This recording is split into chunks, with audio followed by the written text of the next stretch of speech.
Welcome to our historical channel, where we pay tribute to one of the most powerful speeches in American history, Martin Luther King's legendary I Have a Dream speech. Microphone join us as we relive the moment when Dr. King delivered his impassioned words, igniting a spark of hope for racial equality and social justice.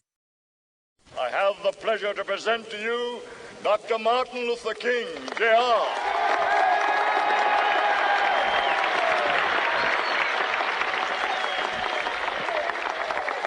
I am happy to join with you today in what will go down in history as the greatest demonstration for freedom in the history of our nation.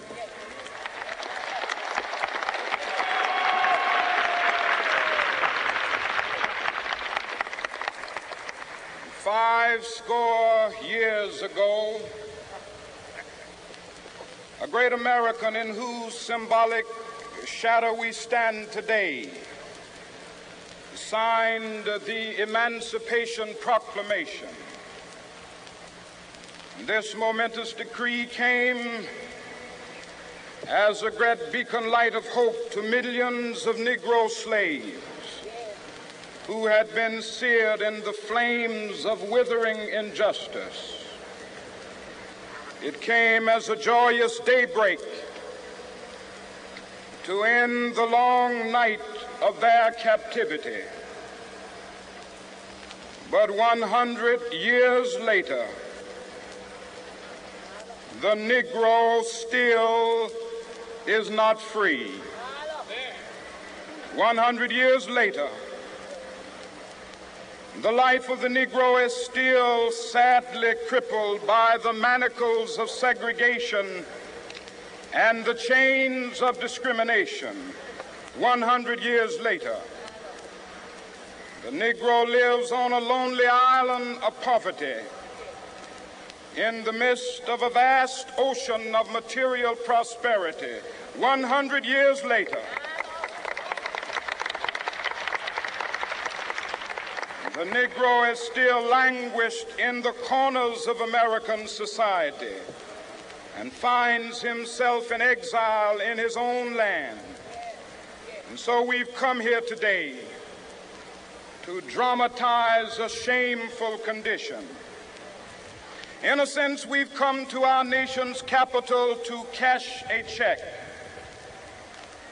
When the architects of our republic wrote the magnificent words of the Constitution and the Declaration of Independence, they were signing a promissory note to which every American was to fall heir. This note was a promise that all men, yes, black men as well as white men, would be guaranteed the unalienable rights of life, liberty, and the pursuit of happiness. It is obvious today that America has defaulted on this promissory note insofar as her citizens of color are concerned. Instead of honoring this sacred obligation, America has given the Negro people a bad check, a check which has come back marked insufficient funds.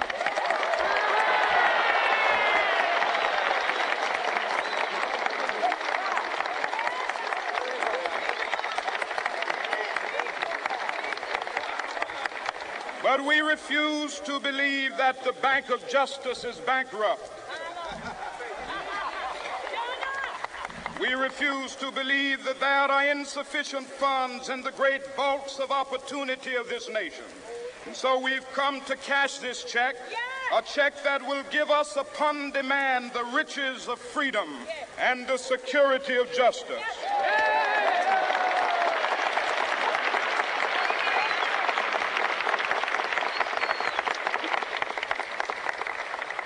We have also come to this hallowed spot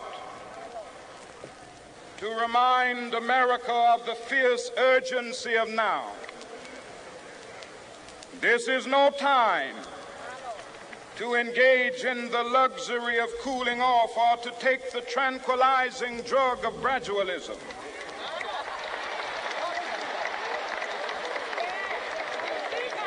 Now is the time to make real the promises of democracy. Now is the time to rise from the dark and desolate valley of segregation to the sunlit path of racial justice. Now is the time to lift our nation from the quicksands of racial injustice to the solid rock of brotherhood. Now is the time to make justice a reality for all of God's children. It would be fatal for the nation to overlook the urgency of the moment. This sweltering summit of the Negro's legitimate discontent will not pass until that is an invigorating autumn of freedom and equality. 1963 is not an end, but a beginning. Those who hope that the Negro needed to blow off steam and will now be content will have a rude awakening if the nation returns to business as usual.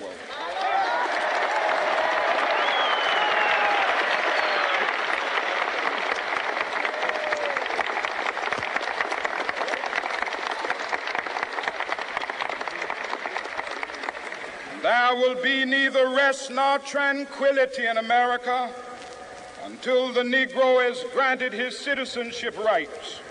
The whirlwinds of revolt will continue to shake the foundations of our nation until the bright day of justice emerges.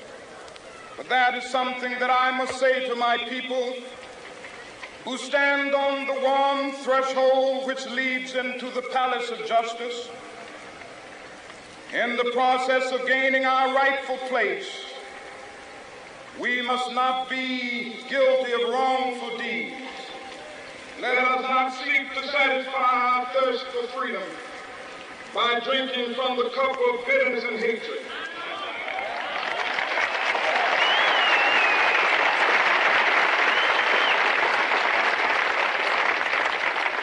We must forever conduct our struggle on the high plane of dignity and discipline. We must not allow our creative protest to degenerate into physical violence. Again and again, we must rise to the majestic heights of meeting physical force with soul force. The marvelous new militancy which has engulfed the Negro community must not lead us to a distrust of all white people. For many of our white brothers, as evidenced by their presence here today, have come to realize that their destiny is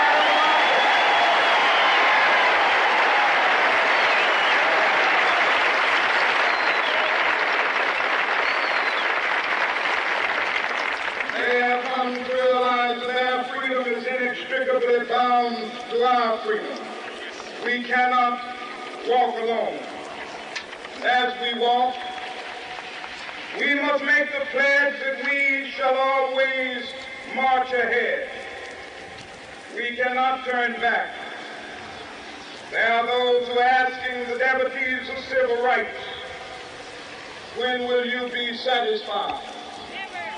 We can never be satisfied as long as the Negro is the victim of the unspeakable horrors of police brutality.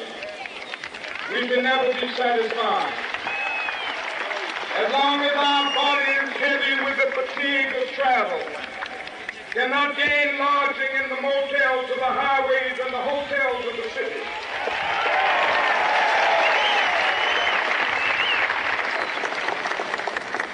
We cannot be satisfied as long as a Negro in Mississippi cannot vote and a Negro in New York believes he has nothing for which to vote.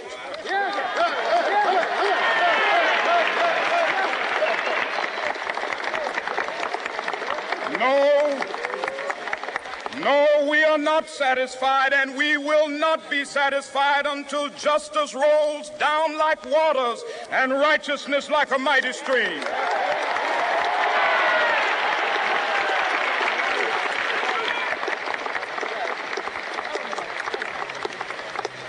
I'm not unmindful that some of you have come here out of great trials and tribulations. Some of you have come fresh from narrow jail cells. Some of you have come from areas where your quest for freedom left you battered by the storms of persecution and staggered by the winds of police brutality. You have been the veterans of creative suffering. Continue to work with the faith that unearned suffering is redemptive. Go back to Mississippi. Go back to Alabama. Go back to South Carolina. Go back to Georgia. Go back to Louisiana. Go back to the slums and ghettos of our northern cities, knowing that somehow this situation can and will be changed. Let us not wallow in the valley of despair. I say to you today, my friends,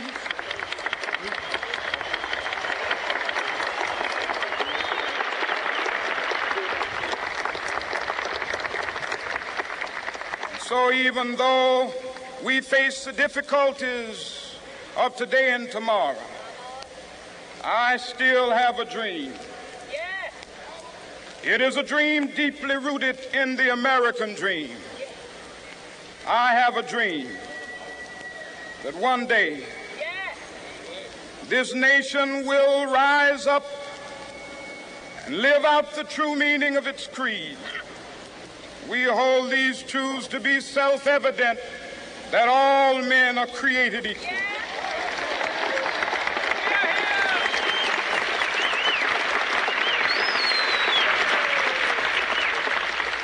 I have a dream that one day on the red hills of Georgia, the sons of former slaves and the sons of former slave owners will be able to sit down together at the table of brotherhood.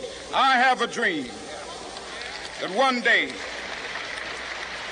even the state of Mississippi, a state sweltering with the heat of injustice, sweltering with the heat of oppression, will be transformed into an oasis of freedom and justice. I have a dream that my 4 little children will one day live in a nation where they will not be judged by the color of their skin, but by the content of their character. I have a dream today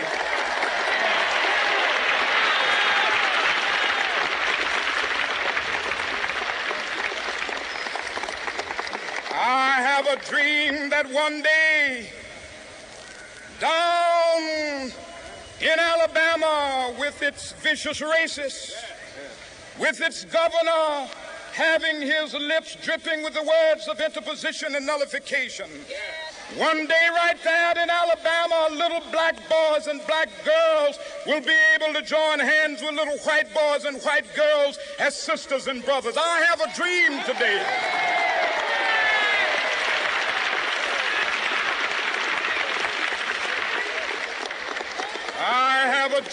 that one day every valley shall be exalted, and every hill and mountain shall be made low. The rough places will be made plain, and the crooked places will be made straight. And the glory of the Lord shall be revealed, and all flesh shall see it together. This is our hope. This is a faith that I go back to the South with. With this faith, we will be able to hew out of the mountain of despair a stone of hope. With this faith, we will be able to transform the jangling discords of our nation into a beautiful symphony of brotherhood. With this faith, we will be able to work together, to pray together, to struggle together, to go to jail together, to stand up for freedom together, knowing that we will be free one day. This will be the day. This will be the day when all of God's children will be able to sing with new meaning, "My country, tears of thee. Sweet land of liberty, of thee I sing. land where my fathers died, land of the pilgrim's pride. From every mountainside, let freedom ring. And if America is to be a great nation, this must become true. And so let freedom ring from the prodigious hilltops of New Hampshire. Let freedom ring from the mighty mountains of New York. Let freedom ring from the heightening Alleghenies of Pennsylvania. Let freedom ring from the snow-capped Rockies of Colorado. Let freedom ring from the curvaceous slopes of California. But not only that, let freedom ring from Stone Mountain of Georgia. Let freedom ring from Lookout Mountain of Tennessee. Let freedom ring from every hill and molehill of Mississippi, from every mountainside. Let freedom ring, and when this happens, when we allow freedom ring, when we let it ring from every village and every hamlet, from every state and every city, we will be able to speed up that day when all of God's children, black men and white men, Jews and Gentiles, Protestants and Catholics, will be able to join hands and sing in the words of